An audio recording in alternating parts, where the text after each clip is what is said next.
आज हमारा टॉपिक है accounting and finance for bankers AFB का यूनिट नंबर 4 पढ़ रहे हैं, डेप्रिसिएशन एंड इट्स अकाउंटिंग। ठीक है, चलिए इसको स्टार्ट करते हैं। तो सबसे पहला एक चीज समझते हैं, डेप्रिसिएशन क्या होता है। इसको हम एग्जांपल से समझिए। ठीक है, डेप्रिसिएशन होता है क्या, वो समझते हैं। मान लीजिए एक मशीन खरीदा आपने जिसका दाम 100 रुपए था, जस्ट एक एग्जांपल। ठीक है, जिसका दाम 100 रुपए था 2022 में। ठीक है, अब इसी मशीन का दाम 2023 में क्या हो जाएगा, मान लेते हैं कि 90 रुपए हो गया। फिर 2024 में हम जाएंगे तो पता चला इसका दाम घट के 80 रुपीज हो गया। 2025 में जाएंगे तो इसका दाम पता चला 70 रुपए हो गया। एक एग्जाम्पल है। ठीक है, क्या दिख रहा है कि मशीन का जो प्राइस है वो डिक्रीज हो रहा है। अगर आप इसको बेचोगे, ये मशीन को अगर आप सेल करोगे, ठीक है, आपने खरीद लिया 100 रुपए में, बेचने जाओगे तो 90 रुपए मिलेगा, उससे अगले साल बेचोगे 80 रुपए मिलेगा, उससे अगले साल बेचोगे तो 70 रुपए, प्राइस घट रही, डिक्रीज हो रहा है। That is known as depreciation. इसी चीज को हम डेप्रिसिएशन बोलते हैं और कुछ नहीं। जैसे सीधी सी बात, कोई कार खरीद लिया आपने, आज उसकी वैल्यू है कुछ, एक साल बाद उसकी वैल्यू घट जाएगी। कार आप यूज कर रहे हो, कार पुराना हो गया होगा, नया मॉडल आ गया होगा। ठीक है, मशीन के साथ वही लागू है, जितना यूज करेंगे उतना ज्यादा खराब होगा। ठीक है, ये सारी चीजें होती है। तो डेप्रिसिएशन को हम लोग क्या बोलते हैं, एक तरह का चार्ज होता है। बेसिकली डेप्रिसिएशन क्या है, एक तरह का चार्ज है। ठीक है, चार्ज मतलब वैल्यू डिक्रीज करने को हम चार्ज बोलते हैं। यहाँ पे चार्ज क्या चीज के ऊपर है, प्रॉफिट लॉस अकाउंट होता है। प्रॉफिट लॉस अकाउंट क्या होता है, ये कलर टॉपिक है जिसको हम आगे पढ़ेंगे। बेसिकली हम बोल सकते हैं कि चार्ज होता है टू PL, यानी फुल फॉर्म हो गया प्रॉफिट एंड लॉस अकाउंट का ऊपर एक चार्ज होता है। ठीक है,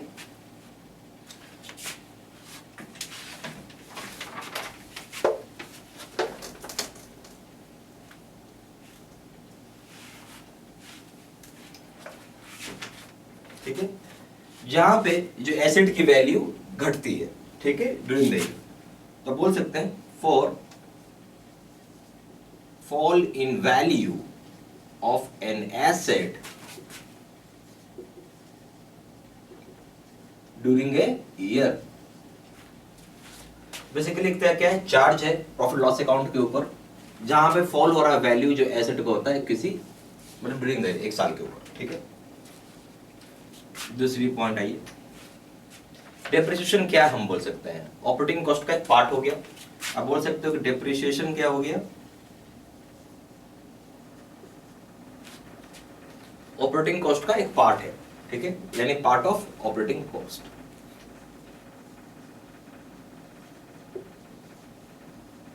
ठीक है, डेप्रिसिएशन क्या हो गया, हमेशा याद रखिएगा पार्ट ऑफ ऑपरेटिंग कॉस्ट होता है।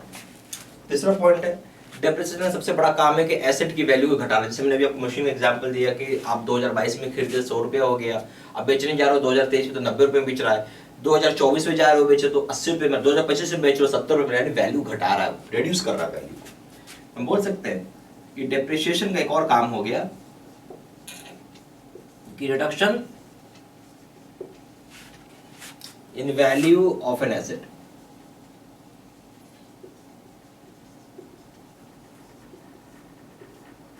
डेप्रिसिएशन काम क्या है, reduction in value of an asset.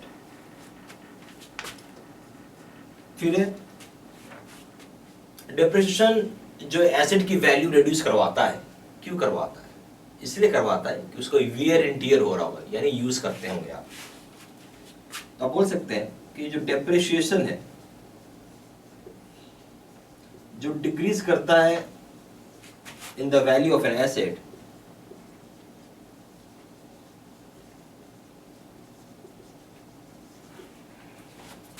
Due to wear and tear की वजह से होता है। ठीक है, अब जितना ज्यादा यूज करोगे, ठीक है, उतना ज्यादा उसकी वैल्यू डिक्रीज होती है। पांचवा पॉइंट है, डेप्रिसिएशन झटके में नहीं होता, स्लो प्रोसेस है। डेप्रिसिएशन होगा, हर साल होगा, बट ये ऐसा नहीं कि आज लिया कल ही आपका वैल्यू 0 हो जाएगा। तो समय लगता है, 10 साल भी लग सकता है, 5 साल भी लग सकता है, 8 साल लग सकता है। ग्रेजुअल स्लो और कंटिन्यूअस, लगातार होता है। ठीक है, अब बोल सकते हैं कि डेप्रिसिएशन एक तरह का ग्रेजुअल ग्रेजुअल का मतलब होता है स्लो, ठीक है, एंड कंटिन्यूअस यानी लगातार decreases the value of an asset, decreases the value of an asset. समझ में आ रही बात अच्छे से? एक चीज याद रखना है आपको, ठीक है।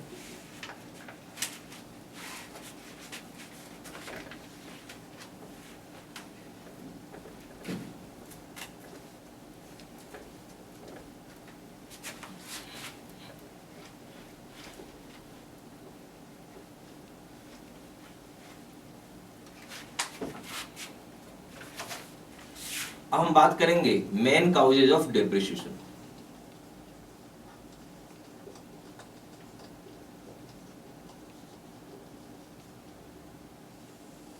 क्या क्या मेन काउज है डेप्रिसिएशन को समझते हैं, ठीक है।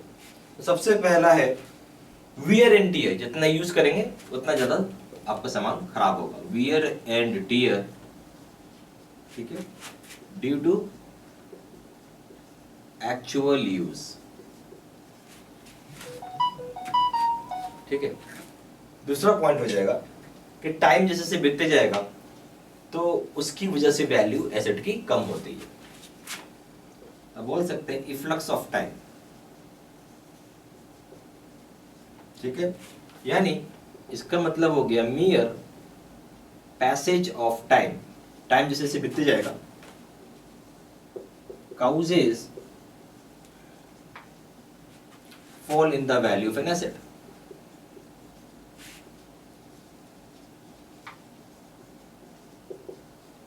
ठीक है। तीसरी पॉइंट ऑब्सोलेंस।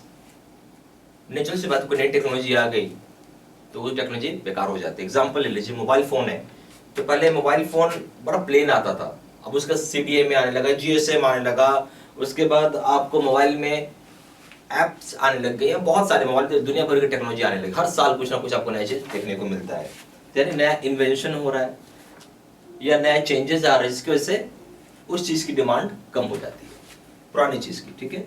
हम बोल सकते हैं ऑब्सोलेंस।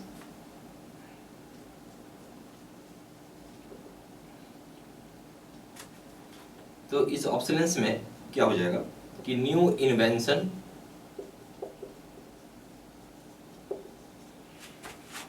और परमानेंट चेंज इन डिमांड,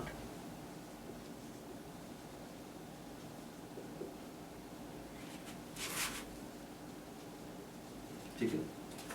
और वो क्यों हो रहा है? Due to technology.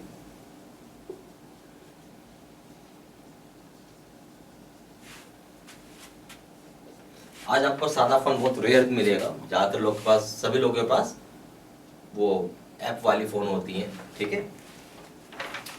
अच्छा, एक्सीडेंट की वजह से भी अगर कहीं एक्सीडेंट हो जाता है किसी मशीन का तो उसकी वजह से उसकी वैल्यू कम हो जाती है। मार्केट प्राइस अगर गिर जाता है उसकी वजह से भी डेप्रिसिएशन होता है, fall in the market price. Example, जिस फीचर का आपने मोबाइल फोन 2022 में ले रहे हैं, सेम फीचर का मोबाइल फोन 2023 में लेंगे तो कम दाम में मिल जाएगा, क्योंकि उससे ज्यादा फीचर का फोन ऑलरेडी मार्केट में अवेलेबल है, जिसको हम बोलेंगे फॉल इन मार्केट प्राइस, ठीक है। यहां पे एक नोट बना के आप लिख सकते हैं कि टाइम के साथ, जैसे मैंने बताया, टाइम के साथ वैल्यू डेप्रिशिएट होता है, बट सिर्फ और सिर्फ हम बोल सकते हैं कि टाइम के साथ वैल्यू एप्रिशिएट होता है सिर्फ दो चीज का है। एक तो है लैंड, दूसरा हो गया ओल्ड पेंटिंग्स। इसी दो चीज का दाम हमेशा बढ़ते रहता है टाइम के साथ, बाकी किसी का टाइम के साथ वैल्यू बढ़ता नहीं है, डेप्रिशिएट होता है। तो सारा पॉइंट प्लीज लिख लीजिएगा।